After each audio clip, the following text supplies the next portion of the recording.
Bonjour à toutes et à tous, j'espère que vous allez bien et que vous avez passé une bonne semaine. Aujourd'hui, nous allons parler des différents prix de session internes.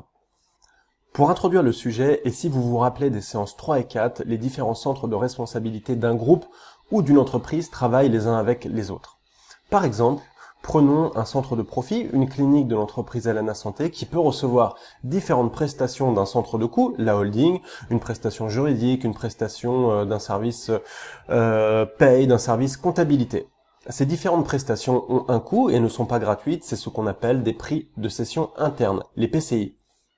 La mise en place de ces PCI au sein d'une entreprise est une politique à part entière, et cette politique doit être managée par la direction générale du groupe en collaboration avec le contrôle de gestion qui a un rôle primordial à jouer. Et toujours garder en tête que la politique ou le leitmotiv de l'entreprise est bien sûr d'avoir la meilleure rentabilité possible. Sur le support de cours, vous avez un schéma pour illustrer ces différents PCI. Donc deux centres, un centre de production qui peut produire des bateaux, qui a un objectif de profit et qui peut acheter ses matières premières en externe.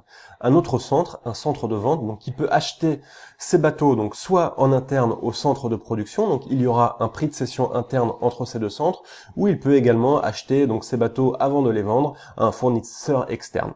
Et ensuite, il vendra ses bateaux, ses produits finis, en externe. Et ce centre de vente a bien sûr également un objectif de profit. Donc pour résumer, le prix de cession interne est un prix qui valorise les prestations entre deux centres de responsabilité, un centre vendeur et un centre acheteur. Ces différents prix de cession interne sont définis suivant deux méthodes. Tout d'abord, une référence au marché, donc le coût d'un marché, une comparaison avec ce marché, et une référence au coût de production, interne à l'entreprise, ou du service auquel nous pouvons ajouter une marge. Il faut garder en tête que le prix de cession interne d'une entreprise ne va pas faire varier son résultat global. Par contre, il va faire varier les résultats des différents centres suivant les prix de cession qui sont définis. C'est ce que vous pouvez voir dans l'exemple Beneteau. Maintenant, nous pouvons voir pourquoi les prix de cession interne sont utilisés par les entreprises. Donc, tout d'abord, le but est de motiver les responsables des centres de responsabilité. Avec des prix de cession interne, les objectifs de chaque centre sont communs et tirent pour le résultat global de l'entreprise. Et chaque responsable de centre ne va pas, tirer la couverture à lui. Et surtout, cela va favoriser les échanges entre les différents centres.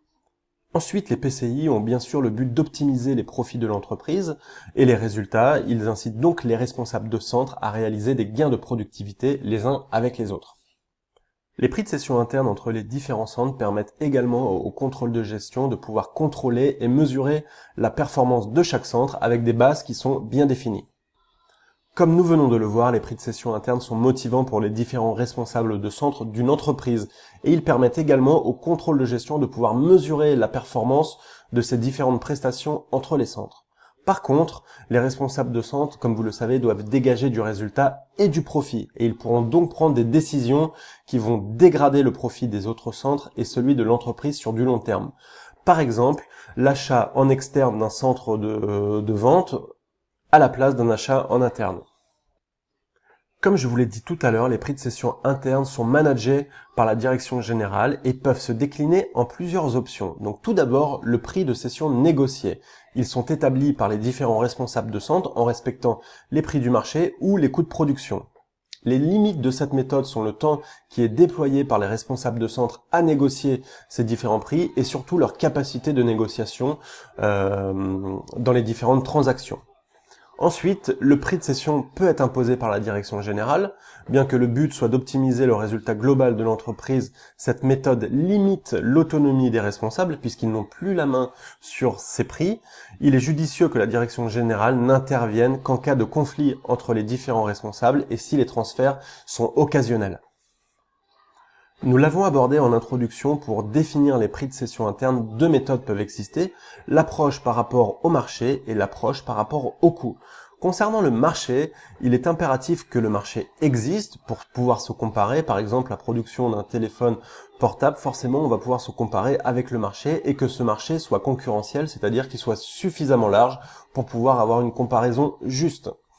La référence au marché permet de mesurer de façon réelle la rentabilité d'un centre sur du court terme et de challenger les centres vendeurs à être compétitifs.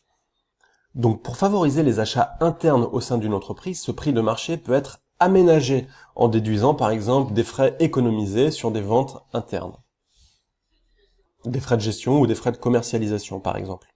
Ensuite, pour définir les prix de cession internes, l'entreprise peut se référencer au coût. Si il n'existe pas de marché, si ce dernier n'est pas suffisamment concurrentiel et si le prix du marché n'est pas connu par l'entreprise. La référence au coût peut être basée sur le coût complet qui répercute l'efficience du centre vendeur. L'inconvénient de cette méthode est que le centre acheteur ne connaisse pas à l'avance le prix et qu'il le découvre une fois que le centre vendeur aura calculé ses coûts. Il ne permet donc pas de déterminer une stratégie d'achat interne ou externe à l'avance. La référence au coût peut également être basée sur le coût standard ou le coût budgété et permet alors de respecter le principe de contrôlabilité. Attention toutefois, car la fréquence de révision de ce prix peut poser problème. Des conflits d'intérêts peuvent apparaître entre les différents centres. En effet, si le prix n'est pas révisé assez souvent, le centre vendeur conserve ses avantages de productivité et dégagera donc des profits supplémentaires qu'il n'impactera pas au centre acheteur. Si le prix, au contraire, est révisé trop souvent, le centre vendeur ne conserve plus ses gains de productivité et au contraire, le centre acheteur bénéficiera de cette productivité. L'intérêt de la suite de l'exemple sur le groupe Beneteau est de vous montrer qu'un centre, donc pour l'occurrence le centre planche de bord, donc n'a pas intérêt à accepter ce prix de cession interne parce qu'il ne lui permet pas de dégager des bénéfices, au contraire il est en perte de moins 500 000 euros. Mais par contre le groupe Beneteau a intérêt à maintenir cette activité et à pousser les responsables de centre à continuer cette activité car sans cette dernière, son résultat serait inférieur de 50%. Pour finir, la référence au coût peut être basée sur le coût partiel. Les prix de cession internes peuvent être égaux au coût marginal d'un centre vendeur. Augmenté, donc on rajoute un prix d'opportunité qui correspond à la marge perdue liée au transfert interne. Le coût d'opportunité est utilisé lorsque le centre vendeur ne vend pas à des clients externes plus profitables et que la production du centre vendeur est en pleine capacité. Pour exempler cette référence au coût partiel, nous pouvons prendre deux hypothèses. La première hypothèse est que la production du centre vendeur est en sous-capacité et qu'il ne peut pas vendre en externe car le marché n'existe pas. Du coup, le prix de cession interne fixé entre le centre vendeur et le centre acheteur pourra être égal aux charges variables, donc au coût partiel. La deuxième hypothèse est que le centre vendeur est en pleine capacité et que le marché existe et s'il vendait sa production en externe, il pourrait réaliser une marge. Du coup, le prix de cession interne qui va être défini entre le centre acheteur et le centre vendeur va être égal au marché. Donc voilà, j'espère que cette vidéo a répondu à vos attentes. Sur la session prochaine et la dernière session avant les révisions, nous aborderons la mise en place des prix de cession internes en fonction des entreprises et surtout de la stratégie. Et d'ici là, je vous souhaite une bonne semaine et à la semaine prochaine. Au revoir.